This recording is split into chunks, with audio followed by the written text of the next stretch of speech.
Bonjour à tous et bienvenue sur la chaîne Hélios Guidance, j'espère que vous allez bien en ce milieu d'automne. Je vous propose d'aller explorer aujourd'hui la sphère relationnelle, affective et émotionnelle avec deux tirages. Le premier qui sera un tirage qui concernera toutes les personnes qui ont quelqu'un en tête, dans leur cœur ou avec qui ils ont une problématique relationnelle, que ce soit amoureux, familial ou amical. Et le deuxième tirage concernera davantage des célibataires puisqu'il ne parlera que de vous et de votre période du mois de novembre sur le plan émotionnel. Donc je vous laisse avec ces deux tirages. À tout de suite. Les cancers, allons voir ce que vous réserve cette période de novembre sur cette sphère sentimentale, relationnelle et affective. Allez, c'est parti.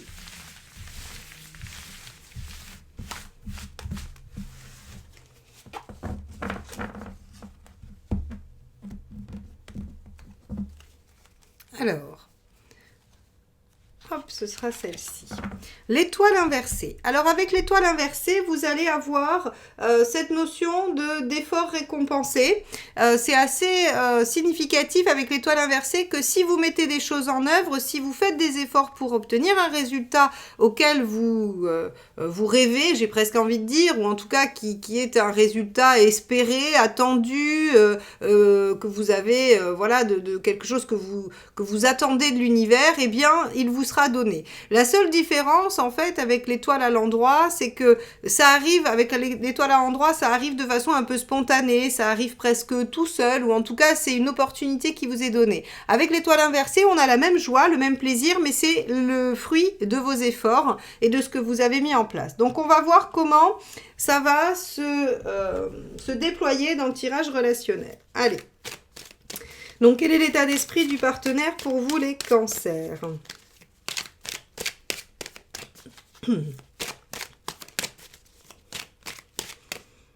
Hop, ça sera celle-ci. Le 2 de denier. D'accord, on a un partenaire ou une partenaire qui a envie d'essayer de concilier des choses, qui veut essayer de faire rentrer très concrètement soit des choses dans son emploi du temps, dans les circonstances. En tout cas, avec le 2 de denier, on essaye vraiment de jongler avec des choses plutôt pratico-pratiques, hein, mais en tout cas, on essaye de jongler pour que la situation soit positive, agréable, évolutive. En tout cas, voilà, on a envie de faire de son mieux. On va aller voir votre état d'esprit à vous. 7 de coupe. Très bien, vous avez l'intention d'étudier toutes les options, toutes les possibilités. Alors, soit toutes les possibilités de relation, soit toutes les possibilités à l'intérieur de cette relation. Quoi qu'il en soit, le 7 de coupe vous demande d'évaluer le potentiel, de regarder ce qu'il est possible de faire, ce qu'il est possible de mettre en œuvre d'un point de vue émotionnel, affectif. Alors, quelle est la problématique? On va regarder un petit peu, parce que vous n'êtes pas vraiment sur la même dynamique, on va dire.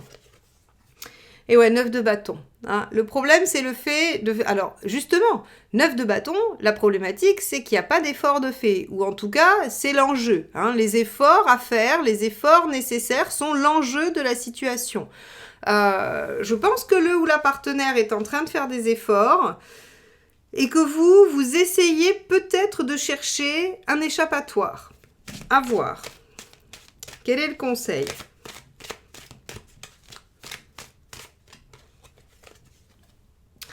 2 de bâton.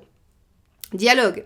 Dialogue entre vous, décision potentielle, essayez de voir ce qui correspond le mieux. Ici, en fait, si vous voulez, le 2 de denier, il y a j'essaye de faire coïncider deux choses ensemble, j'essaye de les faire rentrer. Peu importe qu'elles soient bonnes ou mauvaises, c'est pas la question, c'est juste qu'on est dans une démarche active de faire quelque chose, de mettre en œuvre quelque chose. Et avec ce 2 de bâton ici, en fait, ce qui va se passer, c'est qu'on vous conseille plutôt d'être dans quelque chose de l'ordre de l'échange, de la discussion, pour voir ce qu'il est possible de faire ou de réaliser. Hein, c'est-à-dire que plutôt que de regarder de votre côté les différentes possibilités et que l'autre partenaire soit en train d'essayer de faire des efforts, eh bien on vous dit parlez. Parlez pour trouver en fait une direction commune. Parlez pour prendre une décision et vous engager peut-être dans quelque chose de commun. Hein. Donc ici, on vous dit avec le 2 de bâton d'être plutôt dans le dialogue et et dans les perspectives communes. Ok, on va regarder ce qu'il ne faut pas faire.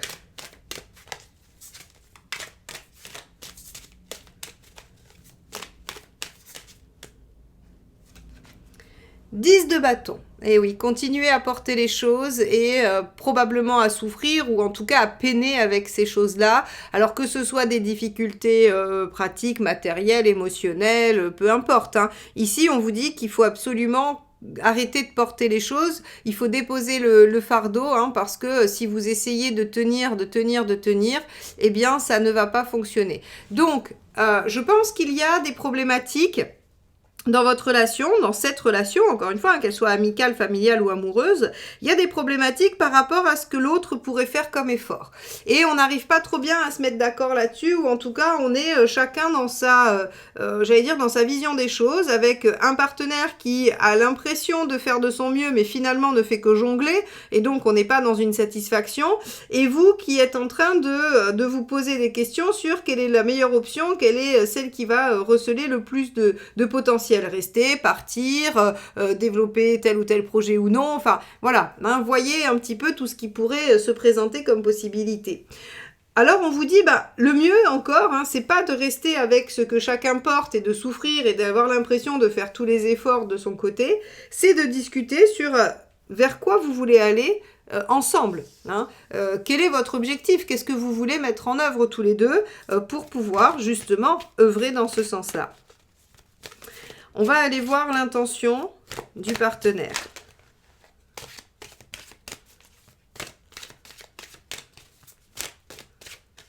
Hop, celle-ci. Page de bâton. Ouais, le partenaire, en fait, si vous voulez, j'ai l'impression, avec un page de bâton, qu'il y a de la dispersion. Déjà, je vous ai dit, il essaye de jongler, hein, il n'est pas dans qu'est-ce qui serait le mieux, qu'est-ce qui est efficace, il est juste dans comment je fais tout coïncider, comment je fais tout tenir ensemble. Et le page de bâton, c'est quelqu'un qui a plein d'énergie, plein d'enthousiasme, qui est capable de mettre des choses en œuvre, mais qui en fait se disperse s'il ne se concentre pas sur un objectif précis. Donc ici, le page de bâton, en fait, si vous voulez, il va devoir se remettre en question, il va devoir garder en tête son objectif, qui aura été discuté avec le 2 de bâton, pour ne pas en fait se retrouver complètement surchargé, soit de projets, d'activités, de responsabilités ou quoi d'autre, parce qu'il a un fort risque de dispersion. Quelle est votre intention à vous? Le 7 de bâton. Alors vous êtes en 7. Hein. Vous demandez vraiment ce que vous pouvez déployer. Le 7 de bâton, c'est le fait de défendre ses valeurs. Je pense que vous avez en face de vous quelqu'un qui ne représente pas tout à fait ce que vous auriez voulu, qui met pas en œuvre ce que vous attendez de l'autre. Et donc, si vous voulez, vous êtes à la fois en train de vous dire, bon, quelles sont mes possibilités, à la fois avec cette personne, mais peut-être aussi en dehors de la personne, et comment je peux tenir mes valeurs, mes positions. Parce que le 7 de bâton, c'est clairement défendre ce en quoi on croit, c'est tenir bon sur ses postures, sur ses valeurs, et on a vraiment cette sensation que vous êtes dans ça passe ou ça casse, hein, vraiment. Ok, on va aller voir où vous en êtes à la fin. Hop là, celle-ci s'est éjectée du jeu. Alors, ok, on est avec un 7 d'épée ici. Encore du 7. La problématique du 7 d'épée, c'est que vous allez avoir du mal à discuter ou à dire à peu près, enfin vraiment tout ce qui se passe. C'est-à-dire que vous, en fait, dans votre 7 de coupe et 7 de bâton, il y a des perspectives qui sont probablement propres à vous, mais que vous n'allez pas partager avec la personne. Et donc, on est sur une relation qui n'est pas tout à fait équilibrée, mais qui vient de vous. C'est-à-dire qu'en fait, on va avoir quelqu'un en face qui va être quand même plutôt pratico-pratique, assez dans l'action et dans les faits, qui va pas forcément avoir de côté d'arrière-pensée, de ce genre de choses. Et vous, on a l'impression que vous l'attendez un peu au tournant. Alors, Il se peut que par le passé, il y ait eu des problématiques, qu'avec cette personne, vous ayez eu des différends ou des difficultés qui justifient hein, votre positionnement. Mais là, en fait, si vous voulez, vous ne dites pas tout. Vous ne dites pas tout, vous étudiez toutes les possibilités, vous gardez une voie de garage tout en défendant mordicus, ce à quoi vous tenez, ce qui est tout à fait légitime, il n'y a pas de problème, le 7 de bâton c'est très bien, il faut rester concentré sur ses valeurs, et je crois que vous attendez de l'autre qu'il fasse des efforts, mais vous ne lui dites pas toutes les possibilités qui s'offrent à vous, vous n'êtes pas dans j'allais dire vraiment la limpidité par rapport à vos options. Hein. Alors, quels sont vos conseils?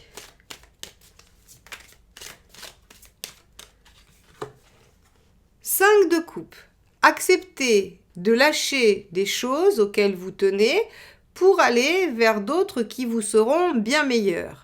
Ok, donc là, moi, ce que je pense avec ces 3-7, c'est qu'on vous dit, bah oui, peut-être qu'il y a des portes de sortie, mais si vous voulez vraiment donner une chance à cette relation, il va peut-être falloir abandonner les voies de garage, ou les voies, enfin pas les voies de garage, mais vos options, hein, vos autres options. Ok. Deuxième conseil qui a sauté. As de coupe, soyez dans le renouveau affectif, ouvrez votre cœur, soyez dans l'ouverture et la capacité du renouveau. Donc, vous voyez, il y a peut-être aussi une question de s'ouvrir un peu plus au partenaire qui, l'air de rien, bien maladroitement, fait tout ce qu'il peut. Dernier conseil. Hop, celle-ci. Eh oui, le chariot. Avancez, allez de l'avant. Ouais, c'est-à-dire que là, vraiment, en fait, je pense que vous avez été échaudé. Il y a une situation qui, pour vous, n'a probablement pas été facile et donc qui crée en fait une espèce de résistance ou qui vous dit, bon, je vais quand même me garder un peu de mou, un peu de lest et puis peut-être une voie de sortie. Parce que vous avez été échaudé, parce que vous avez déjà vécu des choses. Sauf que là, on vous dit en fait que pour être récompensé, hein, pour obtenir ce que vous voulez, il va peut-être falloir faire l'effort d'abandonner d'autres options hein, à la faveur d'un renouveau unique et dirigé pour pouvoir avancer. Et j'ai presque envie de vous dire que votre 7 d'épée à la fin, il est pas positif. D'ailleurs, c'est pas une carte extraordinaire. Hein, parce qu'en fait, finalement, quand on reste dans l'évaluation des potentiels, on n'y va pas, on s'engage pas, on met pas les choses en œuvre.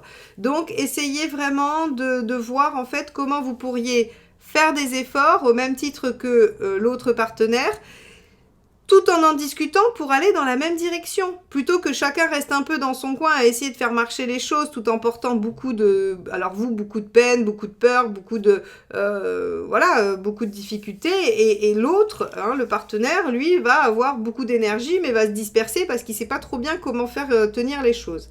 Donc, le dialogue, il n'y a que ça qui vous permettra de sortir de cette situation pas très sympathique et pas très confortable. Mais vous y arriverez. Vous avez l'étoile inversée qui vous garantit que grâce aux efforts, vous obtenez un résultat très satisfaisant. Ok, bon, on va aller voir du côté des célibataires ce qui peut se passer. Si vous souhaitez approfondir votre thématique personnelle, qu'elle soit relationnelle, sentimentale ou autre, professionnelle ou par rapport à des projets ou à tout un tas d'autres questions que vous vous posez, j'ai créé pour vous, en plus des guidances en visio avec moi, des guidances sans rendez-vous. Vous pouvez avoir accès au tirage flash qui vous répond à une de vos questions en un audio de 5 minutes environ grâce au tirage en croix.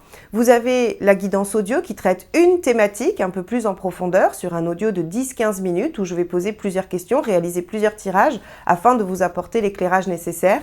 Et vous avez le tirage relationnel où je regarde ce que l'autre personne pense, ressent, comment elle voit la relation, ce dont elle a besoin, ses blocages, ses limites, ainsi que les perspectives à court terme. Donc n'hésitez pas, que ce soit en visio, en présentiel ou à distance avec moi, je suis disponible pour répondre à vos questions sur heliosguidance.com. Alors, les célibataires, allons voir votre état d'esprit.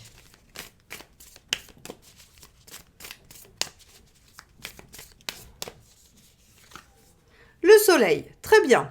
Donc vous êtes dans une dynamique plutôt positive, optimiste, avec l'envie de partager, de faire peut-être de nouvelles rencontres. En tout cas, vous avez envie de profiter de la vie, vous êtes vraiment dans une démarche d'ouverture, de positivisme et d'instant présent. Qu'est-ce que vous souhaitez ?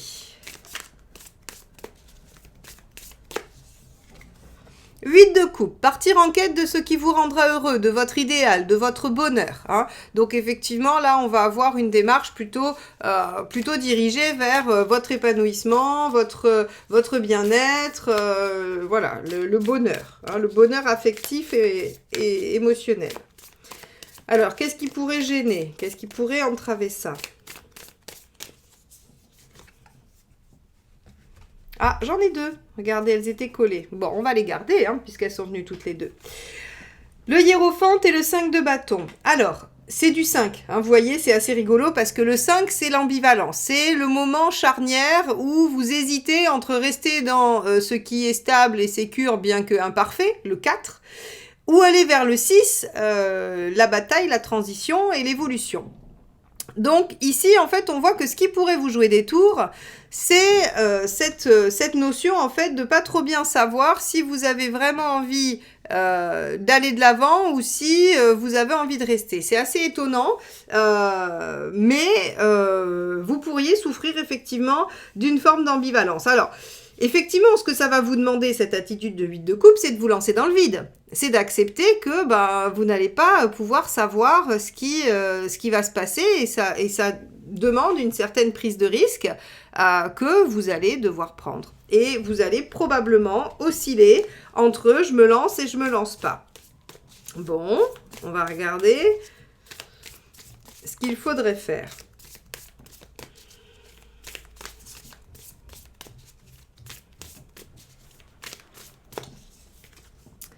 Le roi de coupe. Eh oui.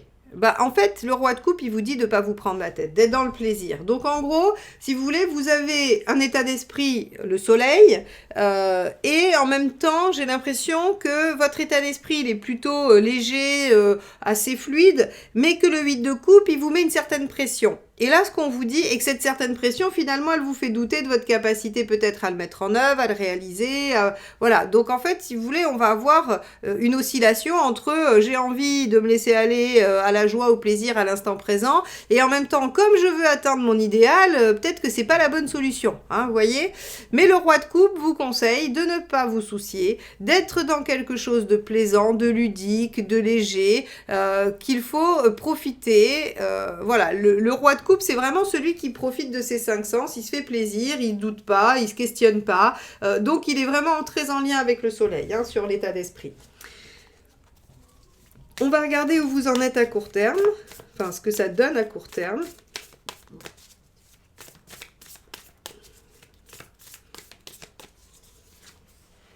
Quatre de pentacles. Eh oui, vous vous accrochez un peu au début, hein, c'est ce que je vous explique. Hein. C'est-à-dire qu'on a cette notion de vouloir, de peut-être vouloir rester dans quelque chose d'ancien, parce que se lancer dans la nouveauté, dans la légèreté, dans l'incertitude, c'est pas si simple que ça. On va voir à plus long terme ce qui se passe.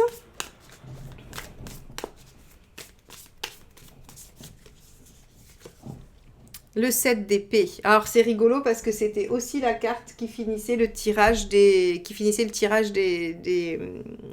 relationnels et des couples. Ah, le 7 d'épée. Qu'est-ce qui vous arrive les cancers? Vous avez envie d'être léger, vous avez envie de ne pas vous prendre trop la tête et pour autant, il y a quelque chose qui vous empêche de vous libérer, de vous lancer. Pas simple, hein, pas simple, parce que ici, le 7 d'épée en résultat, si vous voulez, c'est que vous allez encore tergiverser sur ce que vous avez à faire, sur les possibilités, puis vous n'oserez pas encore tout à fait assumer cette envie de se relancer dans quelque chose de nouveau. Alors, peut-être que le 4 de Pentacle aussi, il nous parle de quelque chose que vous avez vécu, d'une situation, d'une émotion, de blessures qui en fait ont du mal quand même et qui sont bien ancrées et qui ont du mal à vous laisser tranquille pour justement vous permettre de partir en quête de ce qui vous rend heureux ou heureuse. Donc, ici, j'aurais tendance à dire que vraiment, ce qui va vous aider, c'est le roi de coupe, c'est-à-dire d'y mettre moins d'importance, d'essayer de voir les choses sous un angle plus léger, même si c'est pas si simple, j'en ai bien conscience, hein, je ne dis pas que c'est très facile de lâcher prise, mais la solution, c'est vraiment de plus y mettre d'enjeu. Votre positionnement avec le soleil est très bon. D'accord? Il est bon parce qu'il est juste dans le je profite.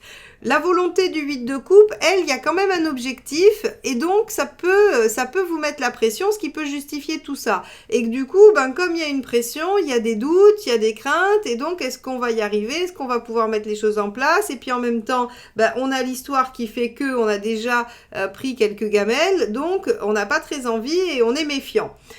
Le roi de coupe, lui, en fait, comme de base, le but, c'est juste d'être dans le plaisir, la joie et l'échange. En fait, il n'en attend pas grand-chose de plus. Il est dans cet instant présent. Et on vous dit, essayez de vous mettre dans cet état d'esprit. C'est ce qui vous permettra probablement de lâcher le 4 de Pentacle pour aller vers le 19 en passant par le 8 de coupe, c'est-à-dire aller vers sa réalisation, son bonheur et sa joie, en passant par une quête qui nous demande d'abandonner des choses derrière soi. Donc là, les célibataires, pour vous, sur le mois de novembre, j'aurais tendance à dire qu'il y a vraiment un travail de changement de façon de voir les choses qui va devoir être fait pour que vous puissiez accéder à finalement une transformation intérieure par rapport à la vie relationnelle. Je pense que c'est vraiment ça qui se joue pour vous à ce moment-là. Donc voilà tout ce que ça nous dit. Bon, eh bien, on va s'arrêter là pour ce tirage. Heureusement que nous avons les bougies des lueurs de Cassiopée pour nous éclairer, parce que plus ça va, plus il fait gris et sombre, alors qu'on est en plein milieu de l'après-midi. C'est assez étonnant, on va finir dans le noir à cause des nuages. En tout cas, je vous remercie de m'avoir écouté jusque-là. Merci aussi de vous abonner, de liker, de commenter, de partager les vidéos, parce que vraiment, c'est comme ça que vous me soutenez, et j'en ai beaucoup besoin en ce moment. YouTube est de plus en plus difficile, donc merci à tous ceux qui le font déjà régulièrement et que je retrouve avec plaisir, et merci aussi à tous ceux qui vont le faire aujourd'hui à l'écoute de cette vidéo. On se retrouve très bientôt pour le tirage général de décembre et en attendant je vous embrasse, à bientôt, bye bye.